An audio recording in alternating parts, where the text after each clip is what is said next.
রাজবৈদ্য, তোমাকে একটু আমার সাহায্য করতে হবে। আরে গোপাল, বলো না কি করতে হবে বলো। ব্যাস, তুমি শুধু এইটুকু করে দাও, তারপর সবকিছু আমি সামলে নেব।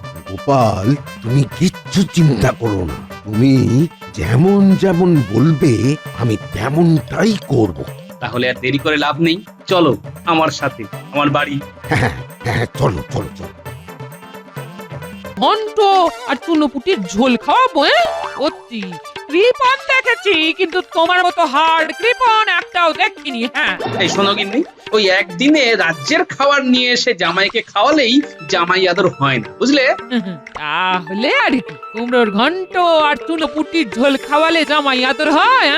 এই শোনো, আমি তোমাকে সাফ বলে দিচ্ছি, সেদিন ইলিশ মাছ, কাতলা মাছ, চিংড়ি মাছ, পাবদা মাছ এই সব যদি না নিয়ে এসেছো না, তাহলে তোমার একদিন কি আমার একদিন। হ্যাঁ, ইলিশ মাছ? হ্যাঁ, ইলিশ মাছ কত করে কেজি সেটা জানো? বাজারে তো যাও না, বুঝবে কিভাবে? ইস ইস, মুখের কি চিনি। বছরে একবারই আমার জামাইটা জামাই ষষ্ঠীতে আসে, তাও এই লোকটা সহ্য হয় না। এই শোনো, আমি যা যা বললাম তাই যদি বাড়িতে না আসে, তবে আমি কিন্তু বাড়িতে কুরুক্ষেত্র পাকিয়ে দেবো, এই বলে দিলাম। হ্যাঁ, আরে এটা বউ নাকি সমুদ্রের ঢেউ, যেখান দিয়ে যাবে একবারে ভাসিয়ে নিয়ে যাবে। তবে আমার নামও গোপাল, আমি জামাইকে ওই চুনোপুটির ঝোল খাইয়েই ছাড়বো। হ্যাঁ,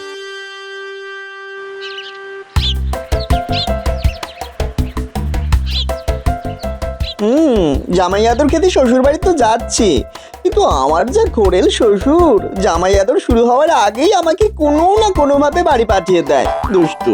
কিন্তু এইবার আমাকে যেইভাবেই হোক শ্বশুর বাড়িতে একেবারে গেঁথে বসতে হবে।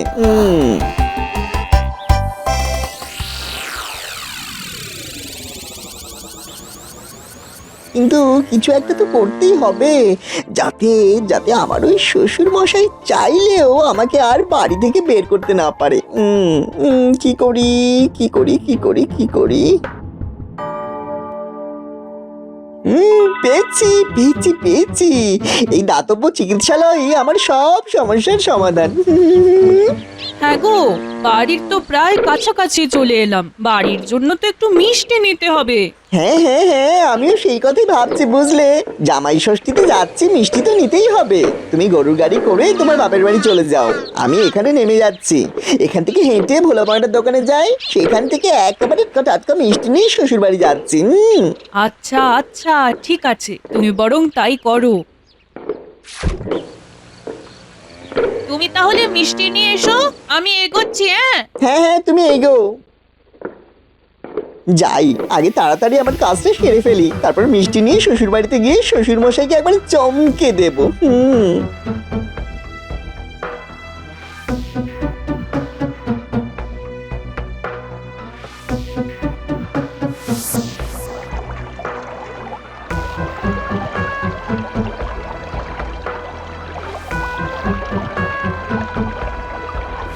এই দাতব্য চিকিৎসালয়ের বৈদ্যটাকে পট্টি লাগিয়ে নিয়েছি, এইবার এই ভাঙা পায়ের নাটক করেই শ্বশুর বাড়িতে একেবারে গেঁথে বসবো। শ্বশুর মশাই চাইলেও আমাকে আর বাড়ি থেকে বের করতে পারবে না। যাই, এবারে ভোলা ময়রার মিষ্টির দোকান থেকে মিষ্টি নিয়ে শ্বশুর বাড়ির দিকে হাতটা দিই।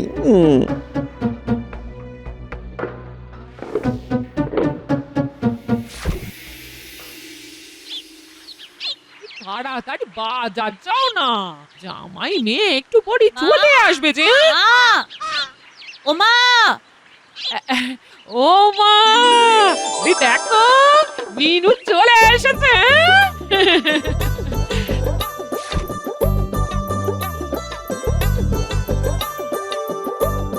থাক মা থাক। আর হ্যাঁ রে, জামাই কোথায়? জামাই আসেনি? যাক, বাঁচা গেছে। আরে মা, তোমার জামাই ভোলা ময়রার দোকান থেকে মিষ্টি কিনবে বলে বাড়ির একটু আগেই গরুর গাড়ি থেকে নেমে পড়েছে, ও মিষ্টি নিয়ে হেঁটে হেঁটে আসছে। বাহ বাহ বাহ বাহ বাহ, বাবা জীবন মিষ্টি নিয়ে জামাই ষষ্ঠী করতে আসছে, এটা তো একেবারে পৃথিবীর অষ্টম আশ্চর্য ঘটনা হতে চলেছে। বাবা রে বাবা রে বাবা, এই যে মা আমি চলে এসেছি। এ কি তোমার পায়ে কি হলো? এ কি বাবা জীবন, কি হলো তোমার পায়ে? আর বলো না, গরুর গাড়ি থেকে যেখানে নামলাম সেখান থেকে একটু এগিয়ে একটা কলার বাগান ছিল। ওই বাগানের সামনে দিয়ে আমি হেঁটে হেঁটে আসছিলাম, বাগানের ভেতর থেকে কে যে কলা খেয়ে খোসাটা রাস্তায় ছুঁড়ে মারলো। উফ বাবা, আর আমি সেই খোসায় পা পিছলে এমন ভাবে পড়েছি না যে পায়ের একটা হাড় ভেঙে পড়ে গুঁড়ো গুঁড়ো গুঁড়ো গুঁড়ো হয়ে গেছে। উফ বাবারে বাবা, কি ব্যথা। হায় হায়, এ কি কাণ্ড! এই মিনু, জামাইয়ের হাত থেকে তাড়াতাড়ি মিষ্টিটা নে। হ্যাঁ হ্যাঁ হ্যাঁ মা, নিচ্ছি। দাও দাও, মিষ্টিটা আমাকে দাও। বাবা জীবন, এই পা নিয়ে মিষ্টি আনতে গেলে কেন? জামাই ষষ্ঠীতে এসেছি, শ্বশুর বাড়িতে একটু মিষ্টি না নিয়ে আসলে হয়? দেখো দেখিনি। এই মিনু, এই চল চল চল, বাবা জীবনকে ধরে ঘরে নিয়ে চল। হ্যাঁ হ্যাঁ মা। হায় ভগবান, এইবার এই পা নিয়ে যে কত ভুগতে হবে এখন কে জানে। আরে কিচ্ছু হবে না, দেখিস আমরা সবাই আছি তো নাকি? আমরা সবাই মিলে বাবা জীবনকে সেবা শুশ্রূষা করে ঠিক সারিয়ে তুলবো। এইটাই তো চেয়েছিলাম, শ্বশুর বাড়িতে থাকবো আর বসে বসে সেবা শুশ্রূষা খাবো। গো, তুমি দাঁড়িয়ে আছো কেন? এসো না, এটা জামাইকে ধরো, বাবা জীবনকে ঘরে শুয়ে দিতে হবে যে। হ্যাঁ হ্যাঁ, ধরি ধরি ধরি। আস্তে আস্তে বাবা জীবন, আস্তে আস্তে। বাবারে বাবা, উফ কি যন্ত্রণা। দেখো দেখিনি, জামাই ষষ্ঠীর আগের দিনে কি কাণ্ডটাই না হলো। বৈদ্য বলেছে একেবারে 1 মাস কোনো নড়াচড়া করা যাবে না, না হলে নাকি বাকি হাড়গুলোও ভেঙে যাবে। না না জামাই, বৈদ্য যখন বলেছে তখন তুমি 1 মাস নড়াচড়া করো না। 1 মাস কেন, দরকার হলে 2 মাস তুমি শুয়ে থাকো। এটা তো তোমারই বাড়ি নাকি? ওরে বাবা রে, 2 মাস এই জামাইকে শুয়ে শুয়ে খাওয়ালে তো আমাকে পথে বসতে হবে। না না, বাবা জীবনকে যেভাবেই হোক তাড়াতাড়ি সুস্থ করে তুলতে হবে। তা বাবা জীবন, তুমি কোনো বৈদ্যকে দেখিয়েছো? মানে ওই তো কলার বাগানের সামনে একটা দাতব্য চিকিৎসালয় আছে না, ওখানে যে বৈদ্য আছে তাকেই দেখিয়েছি। আরে ওটা তো হাতুড়ে বৈদ্য। না না না না না না না না, আমি তোমায় রাজবৈদ্যকে দেখাবো। রাজবৈদ্যর 1 পাচনে তুমি একেবারে চাঙ্গা হয়ে যাবে। হ্যাঁ, এই রে, সর্বনাশ করেছে। আরে না না, আমি তো ওনার কাছ থেকে পাচন খেয়ে নিয়েছি, আবার কেন আপনি বেকার বেকার রাজবৈদ্যকে ডাকবেন? আমি কয়েকদিন বিশ্রাম নিলেই সুস্থ হয়ে যাব। মিনু, তুমি তোমার বাবাকে বলো না। হ্যাঁ বাবা, আমারও তাই মনে হয়, কিছুদিন বিশ্রাম নিলেই তোমার জামাই সুস্থ হয়ে যাবে। কি ব্যাপার, বাবা জীবন রাজবৈদ্যকে দেখাতে চাইছে না কেন? আচ্ছা, জামাইয়ের কি সত্যি সত্যি পা ভেঙেছে নাকি নাটক করছে? পায়ে যখন এতই ব্যথা তখন এতটা রাস্তা জামাই কিভাবে হেঁটে হেঁটে আসলো? এবার রাজবৈদ্যকে দেখাতে চাইছে না। ব্যাপারটা কেমন যেন গন্ডগোল মনে হচ্ছে। না, একটু খতিয়ে দেখতে হচ্ছে। জামাই তো বললো পাকা কলার খোসায় পা পিছলে পড়ে গেছে, কিন্তু এই কলা বাগানের সব কলাই তো দেখছি কাঁচা। তাহলে পাকা কলার খোসা আসবে কোথা থেকে? জামাই কি তাহলে মিথ্যে কথা বললো? না, ব্যাপারটা আরেকটু খতিয়ে দেখতে হবে। ওই তো সেই দাতব্য চিকিৎসালয়, সেখানকার বৈদ্যকে চেপে ধরলেই সব ব্যাপার বেরিয়ে আসবে। হ্যাঁ, আরে হ্যাঁ, আপনার জামাইয়ের তো খুব লেগেছে। 1 মাস তো কোনো মতেই বিছানা থেকে উঠতে পারবে না। হ্যাঁ, তাই নাকি? এত লেগেছে? হ্যাঁ, এখন যদি উনি বিছানা থেকে উঠতে যান তবে বাকি হাড়গোড়গুলো একেবারে ভেঙে গুঁড়ো গুঁড়ো হয়ে যাবে। ওনাকে এখন 1 মাস বিছানা থেকে কোনো মতেই উঠতে দেওয়া যাবে না। মনে হচ্ছে জামাই এই বৈদ্যকে মুখ বন্ধ করার জন্য ভালোই অর্থ দিয়েছে। হ্যাঁ, আমিও বরং একটা চাল চেলে দেখি। এই বৈদ্য নিশ্চয়ই আমার চালে আটকাবে। আচ্ছা বৈদ্যমশাই, আমার জামাই আপনাকে এইসব বলার জন্য যা অর্থ দিয়েছে তার থেকে দ্বিগুণ অর্থ আমি আপনাকে দেব। আপনি শুধু আমাকে সত্যিটা বলুন। দ্বিগুণ অর্থ? আপনার জামাই তো আমাকে 5 মোহর দিয়েছে, আপনি আমাকে তাহলে 10টা মোহর দিন, তাহলে আমি সব সত্যি বলে দেব। আর আপনাকে কিচ্ছু বলতে হবে না বৈদ্যমশাই, যা বোঝার আমার বোঝা হয়ে গেছে। এটা কি হলো? যা হবার তাই হলো, এবার আমি যাই।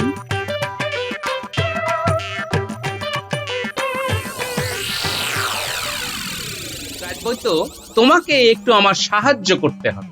আরে গোপাল, বলো না কি করতে হবে, বলো।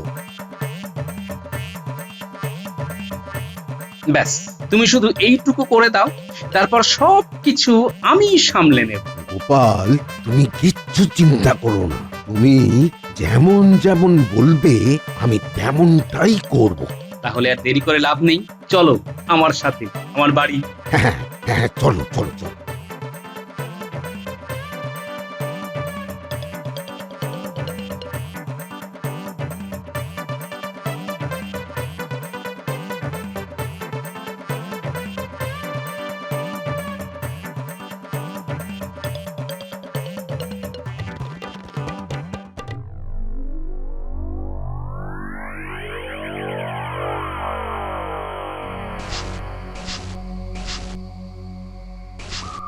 কতবার বারণ করলাম যে রাজবৈদ্যকে নিয়ে আসতে হবে না, তাও আমার শ্বশুরটা কথাই শুনলো না।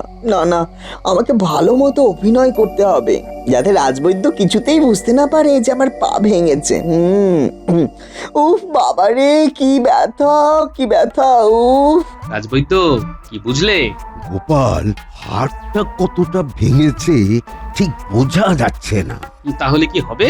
বিজ্ঞানীকে দিয়ে একটা রক্ত পরীক্ষা করতে হবে, তবেই বোঝা যাবে হাড়টা কতটা ভেঙেছে।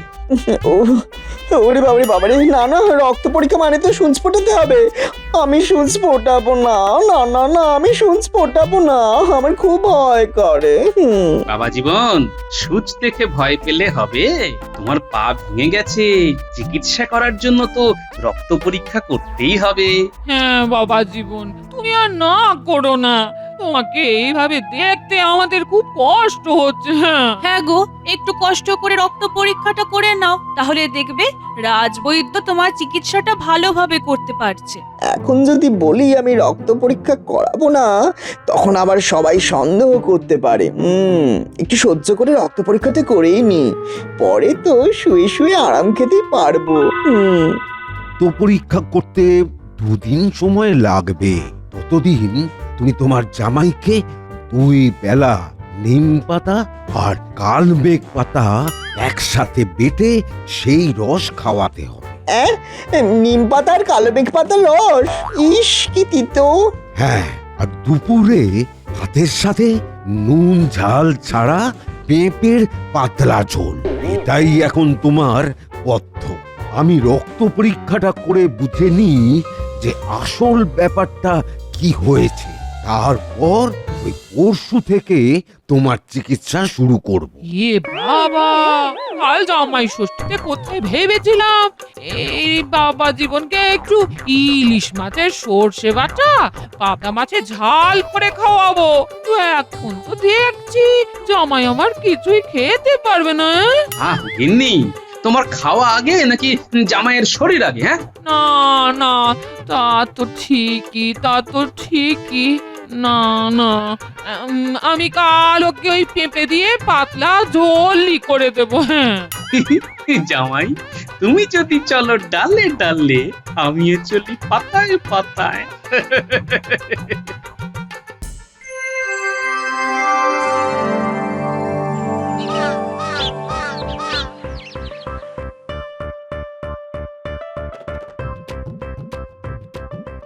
গিন্নি, ও গিন্নি, কোথায় গেলে গো? এই না, বাজার নিয়ে এসেছি। উফ, আজকে যা বাজারে ভিড়, পুরো একেবারে ঘেমে গেলাম। কই গো গিন্নি, কোথায় গেলে গো? বাজারটা নাও না। আসছি, ওই দাও। কি বাজার আনলে শুনি? খুলে দেখো, বিশাল একটা ইলিশ মাছ এনেছি। ওটা দিয়ে বেশ করে সর্ষে পাতুরি রান্না করো। আর জামাইয়ের জন্য একটা বড় পেঁপে এনেছি, বুঝলে? ওটা দিয়ে জামাইয়ের জন্য ওই পাতলা করে পেঁপের ঝোল করো। হ্যাঁ, ঠিক আছে ঠিক আছে, যাই আমি তাহলে রান্নাটা বসিয়ে দিই। এই কত বেলা হয়ে গেল।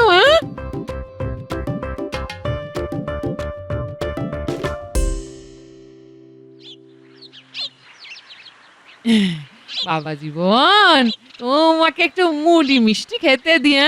হ্যাঁ, নিয়ে আসুন নিয়ে আসুন। মনে হচ্ছে এইবার আমার জামাই আদরের পালা শুরু হচ্ছে। আচ্ছা বাবা। অমিনু, কাল যে জামাই মিষ্টি আনলো, সেখান থেকে মিষ্টি নিয়ে জামাইকে একটু মুড়ি মিষ্টি দিয়ে যা। আয়। আরে গিন্নি, দাঁড়াও দাঁড়াও, কি করছো? কেন? আমি এবার কি করলাম? বাজারে যাবার সময় আমার ওই রাজবৈদ্যর সাথে দেখা হয়েছিল। রাজবৈদ্য বলল জামাইয়ের রক্তে শর্করা আছে, তাই মিষ্টি খাওয়া বারণ। সকালবেলা নিম পাতা আর কালো মেঘ পাতার পাচন খেতে হবে, আর দুপুরে পেঁপের ঝোলের সাথে করলা আর নিম পাতা ভাজা খেতে হবে। ও হ্যাঁ, তাই নাকি? এই তাহলে আমি এক্ষুনি নিমের পাচন করে আনছি। হ্যাঁ, শুধু নিম না, তার সাথে কালো মেঘের পাতাও দেবে। তারপর দুটো পাতা একসাথে ভালো করে ঘেটে রস করবে। হ্যাঁ হ্যাঁ হ্যাঁ, আমি এক্ষুনি আনছি।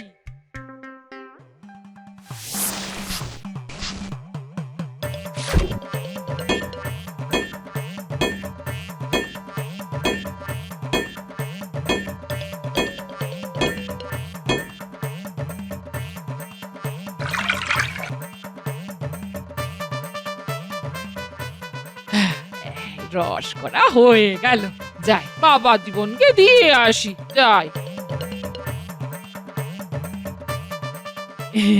এই নাও বাবা জীবন, এটা খেয়ে নাও।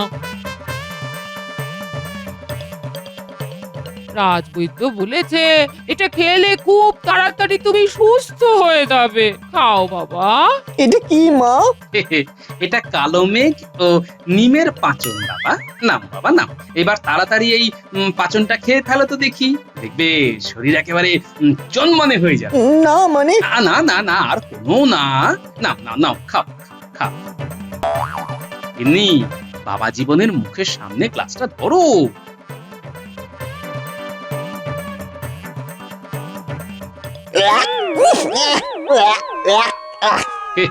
বাবা জীবন, কেমন লাগছে জামাই আদর? তুমি যেমন বুনো ওল, আমিও তেমন বাঘা তেঁতুল।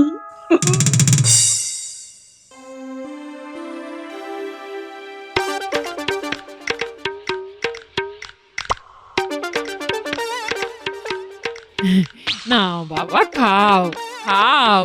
তাই ভেবেছিলাম জামাই ষষ্ঠীর দিন জামাইয়ের মুখে একটু ভালো মন্দ তুলে দেবো কিছু, কিন্তু সবই আমার পোড়া কপাল। জামাই ষষ্ঠীর দিন জামাইকে পেঁপের ঝোল আর ভাত খেতে দিতে হচ্ছে। আহা গিন্নি, পেঁপের ঝোল খাওয়া কি খারাপ?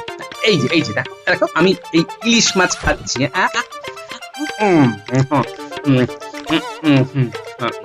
এতে কত ক্ষতি হলো বলো তো? এই সামনে ইলিশের গন্ধে চারিদিক ম করছে, আর আমার পাতে পেঁপের ঝোল টলটল করছে। কেন যে এই পা ভাঙা নাটকটা করতে গেলাম? অন্তত আজকের দিনটা তো ভালো মন্দ খেতে পারতাম। ধুর। বাবা জীবন, এবার খাওয়া শুরু করো বাবা। আগে মা। জামাই বাবা জীবন, তোমার মনের ভিতরটা যে ইলিশ খাওয়ার জন্য আকুপাকু করছে, সেটা তো আমি বেশ ভালোই বুঝতে পারছি। কিন্তু ইলিশ তো তোমার ভাগ্যে জুটবে না বাবা জীবন। তোমার ভাগ্যে যে আজকে কি আছে সেটা শুধু আমিই জানি।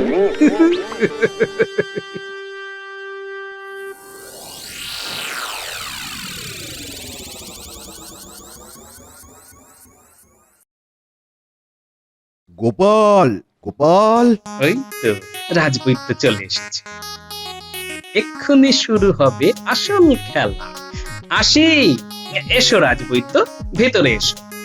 আজকের মধ্যেই তোমার জামাইয়ের পাটা শল্য চিকিৎসা করে কেটে ফেলতে হবে, নইলে আর কোনোদিনও তোমার জামাই হাঁটতে পারবে না। তাই নাকি? তাহলে তো করাত দিয়ে পাটা কাটতে হবে।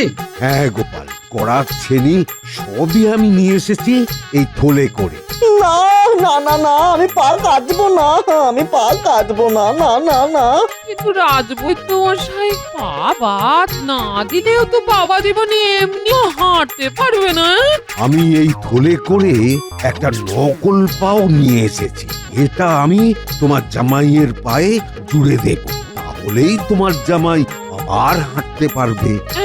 হ্যাঁ গোপাল, তোমরা এখন এই ঘর থেকে যাও, আমাকে চিকিৎসাটা করতে দাও। আমি না ডাকলে কেউ এই ঘরে আসবে না। আচ্ছা রাজবৈদ্য, চলো গিন্নি। এই মিনু, চল রে। ওরে বাবা রে বাবা, না না, আমি আমার পা বাদ দিতে দেব না, কিছুতেই দেব না, আমি আমার পা বাদ দিতে দেব না। এই যে আমার পা একদম ঠিক হয়ে গেছে, আমার পা একদম ঠিক হয়ে গেছে। দেখুন না, দেখুন, দয়া করে আমার পাটা কাটবেন না। কি? আমি এদিকে তোমার চিন্তায় চিন্তায় মরছিলাম। সেটা তো আমি অনেক আগেই বুঝেছিলাম, তাই আমি ইচ্ছে করে রাজবৈদ্যকে দিয়ে বলিয়ে জামাইকে পেঁপের ঝোল নিম পাতার রস খাইয়েছি, যাতে জামাইয়ের একটু শিক্ষা হয়। হ্যাঁ, আমি এই গোপালের কথা মতোই সব কিছু করেছি।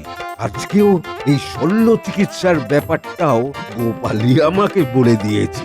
হায় হায় হায় বাবা জীবন, তুমি শেষে এইভাবে আমাদের ঠকালে।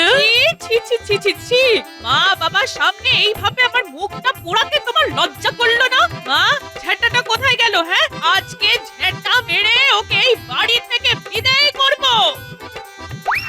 এ কি, তুমি আমাকে এই জামাই ষষ্ঠী দিনে ঝ্যাঁটা দিয়ে মারবে নাকি? ওরে বাবা রে, আমি পালাই। ওর বাবা রে বাবা রে বাবা। কি গিন্নি, জামাই ষষ্ঠীর শখ মিটল? তোমার জামাই তো নিজের ফাঁদে নিজেই কেঁদে ফেললো।